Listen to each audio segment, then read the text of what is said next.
L'Algérie qui revient sur le devant de la scène à l'ONU, on entend beaucoup parler de ça ces derniers temps. Un rôle remarqué, une voix qui porte de nouveau.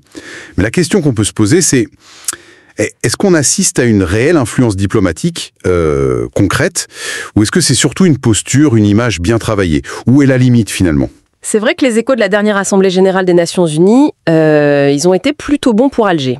On a pas mal entendu parler de son rôle remarquable, c'est le terme qui revient. Surtout dans la défense de ce que l'ONU appelle les causes internationales justes, et 2 dossiers sont systématiquement mis en avant. La Palestine bien sûr, et le Sahara occidental. Et c'est justement ça qu'on va essayer de décrypter un peu aujourd'hui. Comment l'Algérie joue sa partition sur ces sujets, et comment c'est perçu à l'international. Alors commençons par la Palestine. L'Algérie se présente depuis toujours comme un défenseur historique. Bon, mais qu'est-ce qui, précisément lors de cette session à l'ONU, a valu ces éloges? Une action particulière? Une nouveauté?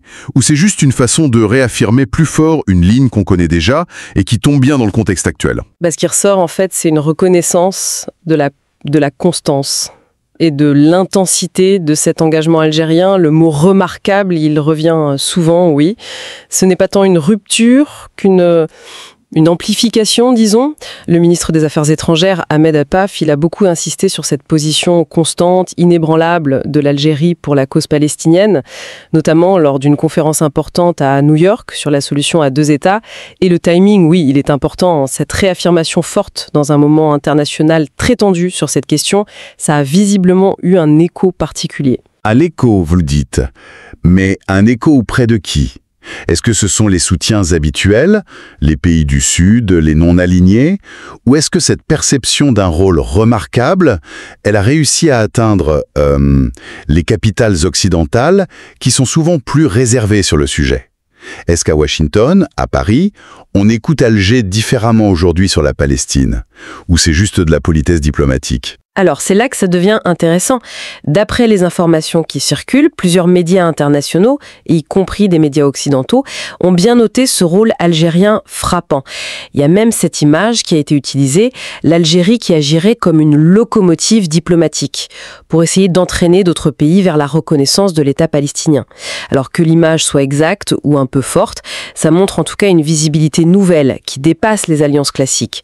On sent une attention qui n'était peut-être pas là avant, en tout cas pas avec cette intensité. Cette image de locomotive, est-ce que ce n'est pas aussi parce que d'autres acteurs potentiels sont moins présents, moins audibles?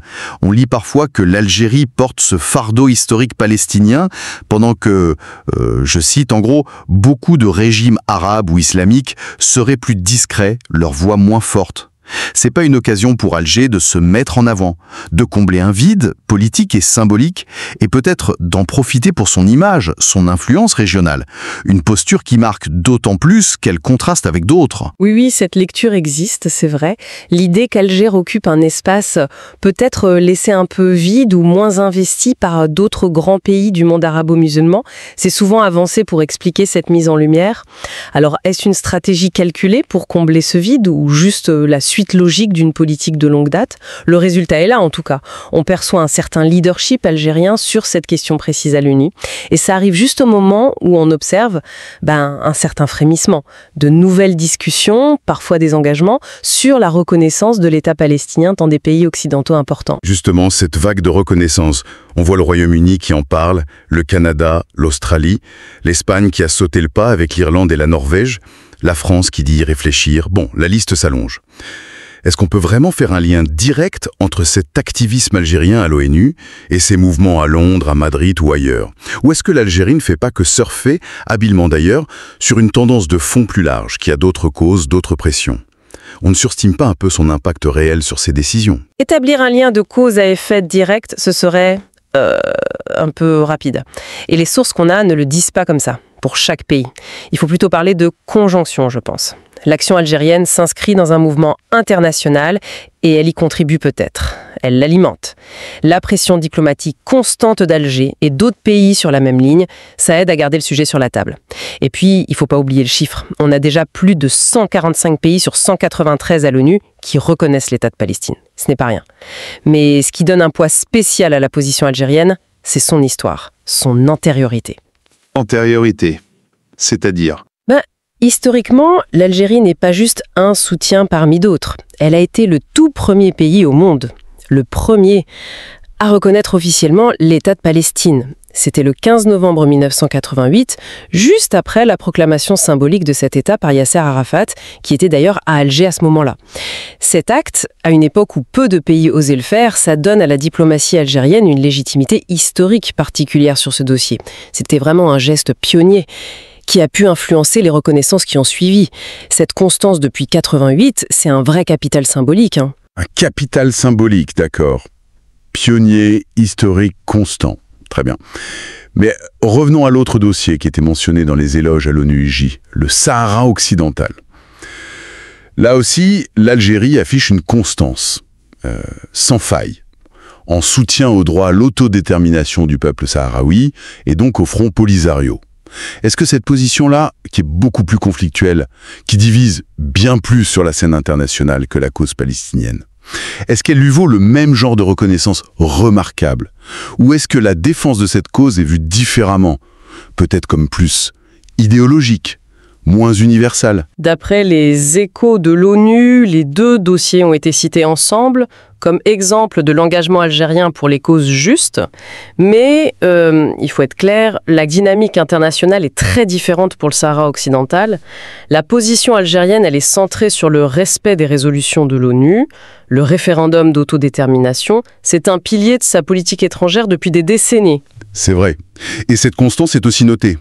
Surtout quand on la met en parallèle avec les changements de position récents de certains pays, comme l'Espagne par exemple, ou la reconnaissance par l'administration Trump de la souveraineté marocaine que l'administration Biden n'a pas formellement remise en cause d'ailleurs.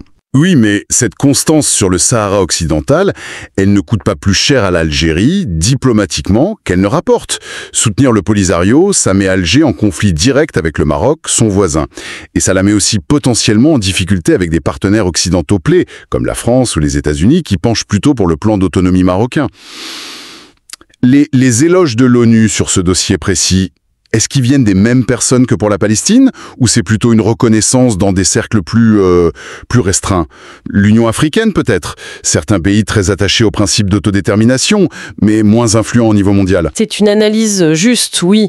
Le soutien à la cause sahraoui est clairement plus coûteux en termes de relations bilatérales avec certains grands acteurs. Les éloges sur ce point précis viennent sans doute d'un spectre différent. C'est moins une reconnaissance universelle, c'est plutôt une validation de la position algérienne par ceux qui défendent le droit international classique, le principe de décolonisation de l'ONU. L'Algérie se voit un peu comme la gardienne de ce principe face à ce qu'elle estime être une politique du fait accompli.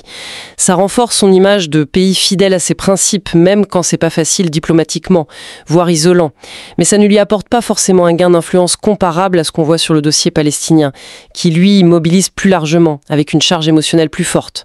Sur le Sahara, Alger est peut-être plus perçu comme un acteur constant, oui, mais dans un conflit qui reste gelé. Moins comme une locomotive qui pourrait vraiment faire bouger les grandes lignes aujourd'hui. D'accord. Donc si on essaie de résumer un peu, l'Algérie marque des points à l'ONU sur son image de cohérence, de défense des principes. Avec ces deux dossiers phares, sur la Palestine, sa constance historique, plus un contexte international qui bouge, plus un possible retrait d'autres acteurs, ça lui donne une nouvelle visibilité, une perception de leadership, même si son influence directe sur les décisions en Occident reste à démontrer. Sur le Sahara occidental, c'est une constance plus solitaire, plus coûteuse. Ça renforce une identité diplomatique particulière, mais ça génère moins de consensus, moins d'éloges universels. Et dans les deux cas, il y a ce paradoxe. Une défense très forte sur la scène diplomatique, mais des situations qui restent bloquées sur le terrain.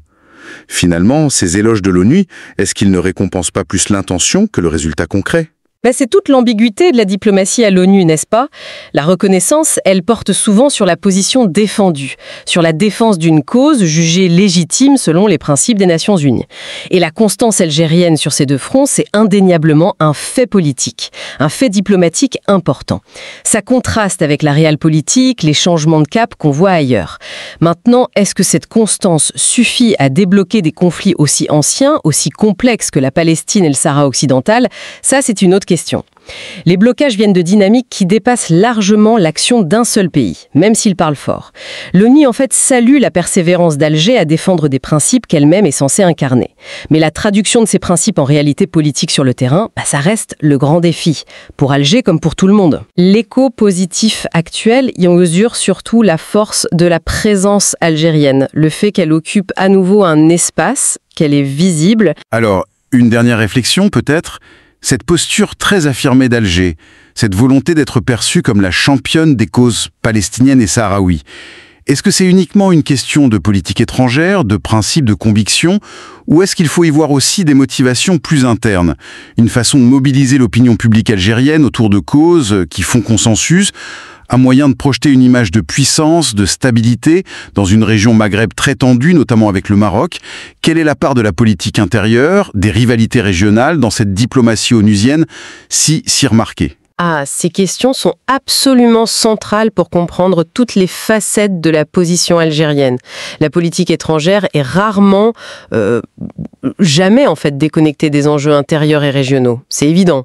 La défense de ces causes historiques, ça résonne très fort avec l'identité nationale algérienne. Ça peut clairement servir de ciment intérieur et de la même manière, affirmer son rôle sur la scène internationale, c'est toujours lié à la compétition pour l'influence dans la région. C'est indissociable.